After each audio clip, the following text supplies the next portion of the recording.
When the first settlers landed in America, it was a vast, unexplored wilderness.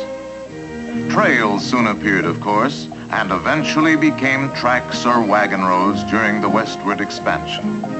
And these finally developed into a system of highways with the coming of the automobile in the 20th century. But in just the past few decades, a new kind of road has begun to spread across the nation. It is called throughway, or parkway, or expressway, or freeway, but the names all mean the same thing. We shall call it freeway, but whatever the name, it is now a part of our way of life. Freeways are already proving invaluable, particularly around large population centers. But they do pose some special problems for the millions of drivers who use them. Freeways are designed for the high-speed movement of great numbers of automobiles, and when used properly, are safer than ordinary surface streets, 2.5 times safer, in fact. But the freeway is a new and different world. A world which requires a new and different kind of driving by those who use it. Motorists here are bound together by certain practical rules and courtesies necessary for mutual protection. And any individual who does not or will not recognize this is a menace to everyone. However, such drivers can usually be separated into certain types, which can be illustrated by a few rather extreme examples. This specimen we shall call Driverius timidicus, the timid driver, a shy and retiring fellow. Usually overcautious, he can be a definite menace because he does not adjust to freeway driving demands. For an example, observe the way he enters a freeway on which the traffic is heavy but moving well. Mr. T proceeds carefully along the entrance ramp, which of course he should do. Now he tries to keep one eye on the car ahead of him and the other on his rear view mirror to look for oncoming traffic. But he doesn't really trust mirrors, and he finds it confusing anyway. So he slows down as he would at an ordinary street intersection and takes a good look.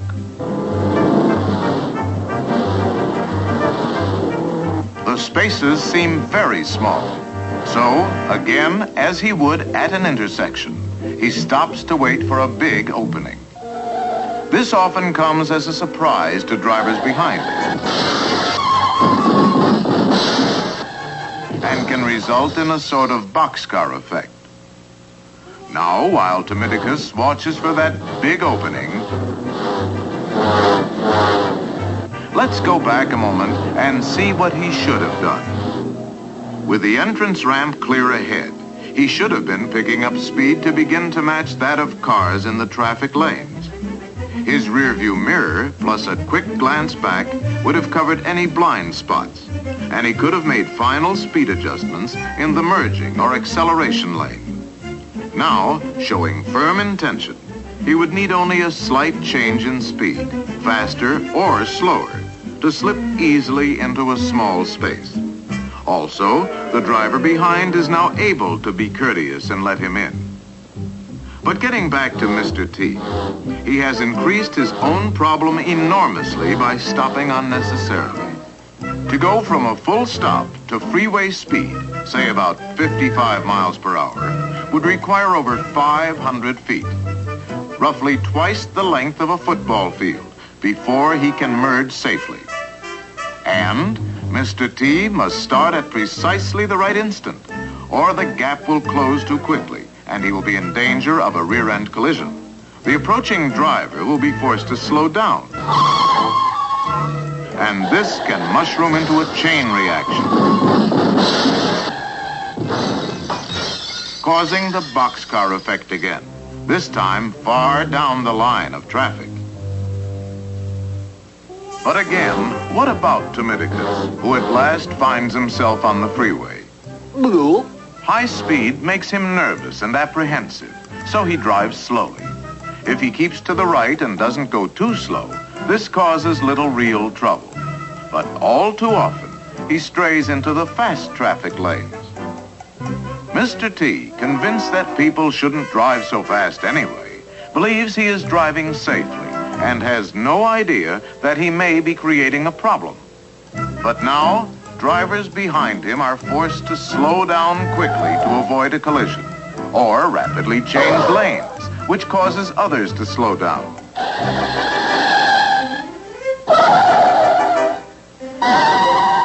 This can result in the usual chain reaction and boxcar effect.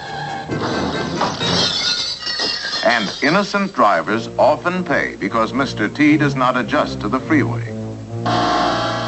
The delay and confusion that follows invariably frays nerves and tempers and reveals another freeway menace we shall call Motoramus fidgetus, the impatient motorist. Gall dang people that camp on the freeway. Come on, get going. Members of this species are usually excitable. What's the matter up there? Move it, come on, move it. Explosive in nature. Get a horse! Or highly competitive in spirit. Oh, yeah? Well, the same to you, Buster. Mr. F usually displays an avid desire to get ahead, and when free to do so, is an habitual lane changer. Of course, a lane change is sometimes necessary, and when it is, a signal should always be given first. Next, a quick look to cover the blind spot. Then speed up and move in well ahead of the car in the next lane. Freeway pros will cooperate by dropping back a bit, for they know that courtesy is a practical rule here.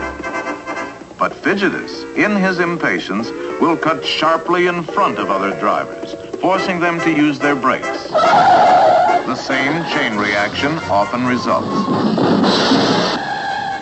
And Mr. F's progress can sometimes be measured by the path of destruction he leaves behind. But Mr. F occasionally finds himself unable to pass the car ahead. And now, in irate frustration, he is apt to move up bumper to bumper, regardless of the speed. Come on, get going, get out of my way. Unfortunately, Mr. F doesn't realize he's driving a potential engine of destruction more powerful than the largest battering ram ever to breach a castle wall. To explain, let us pause a moment, return him to his car, and see some freeway facts of life. Let's say Mr. F is traveling 60 miles per hour. A figure equal to about half the number of miles per hour added to that number gives the speed in feet per second. Thus, at 60 miles per hour, 90 feet is approximately the distance Mr. F's car travels in just 1 second. On a football field, it would move about 30 yards every second and go from goal line to goal line in just over 3 seconds. But now let's go down to the field for a little demonstration in which Mr. F himself is the subject. As he watches the scoreboard, a signal suddenly flashes. Now let's see what happens inside Mr. F. First, his eyes receive the signal and transmit it to certain centers in his brain. There it is identified, analyzed, calculated, and computed.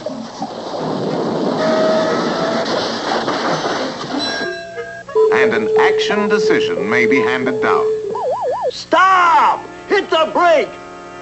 The message goes out to the legs and feet, and finally the brakes are applied. If we run through it again with a stopwatch, we find all this takes about 1 second. Stop! Hit the brake! Now, if Mr. F crosses the goal line at 60 miles per hour just as a stop signal flashes, he will travel a minimum of 30 yards before he touches his brakes. And even with good brakes and dry pavement, he will still cover another 70 yards to the opposite goal before finally stopping. So, Mr. F was actually preceded by a sort of danger zone made up of his reaction distance plus his braking distance. Now, imagine he's on the freeway, a bit behind and to one side of a car identical to his. Let's go to slow motion and suppose that for some reason, the leading driver decides to stop and applies his brakes here. Mr. F reacts as soon as he sees the flashing taillight ahead, but he cannot apply his brakes until here, past the point where the first driver began to stop. The braking distances are the same, and Mr. F comes to a halt this much farther along. Obviously, had Mr. F been in the same lane, there would have been a jarring rear-end collision. And possibly even others. When behind another car on the freeway, drop back as speed increases to allow for reaction distance. Under good conditions, the usual rule of thumb is 1 car length for every 10 miles per hour. 60 miles per hour, 6 car lengths. When road conditions are poor, make it a bit more. Now, back to Fidgetus. Does he drop back as speed increases? No. He's still bumper chasing. Is he alert to movements several cars ahead of him, anticipating possible emergencies? No. He's left himself no margin of safety because he... watch it! Not now! Look out for the car ahead! It's stopping!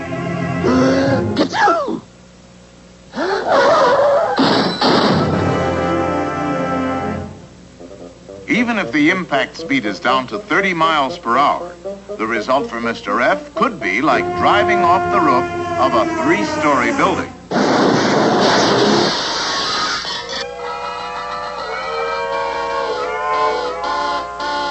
Last but not least, we have the annoying type, called neglectorus maximus, the inattentive driver. Often Mr. N is simply hypnotized by the drone of traffic and carried off to dreamland.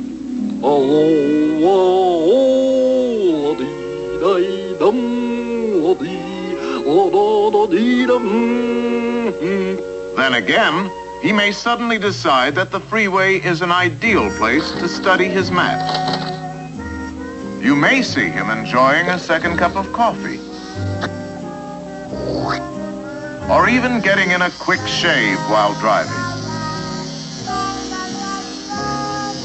Of course, his favorite pastime is conversation, especially with someone in the back seat. Yeah, just picked her up this morning. Flat out, she'll put down anything on the road.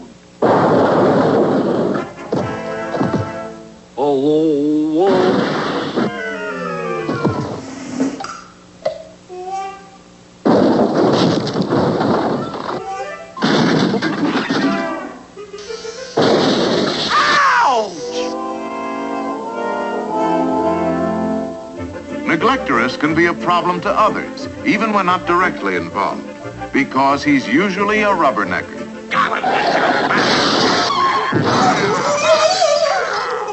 And if some mishap slows traffic on one side of the freeway, he will jam the other side simply by being curious. And Mr. N is particularly careless regarding signs and directions.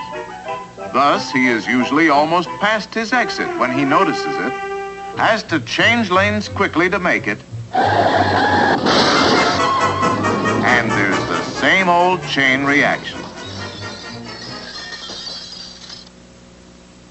Finally, Mr. N often neglects his speedometer and forgets he is moving at freeway speeds as he re-enters the world of surface streets.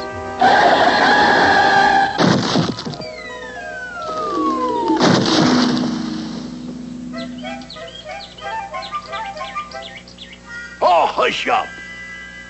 So, on the freeway, watch out for the driver types we have called neglectorus, fidgetus, and timidicus.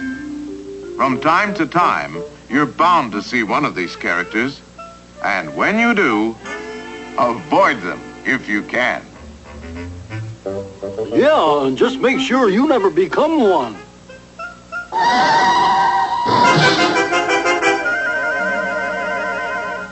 You see what I mean?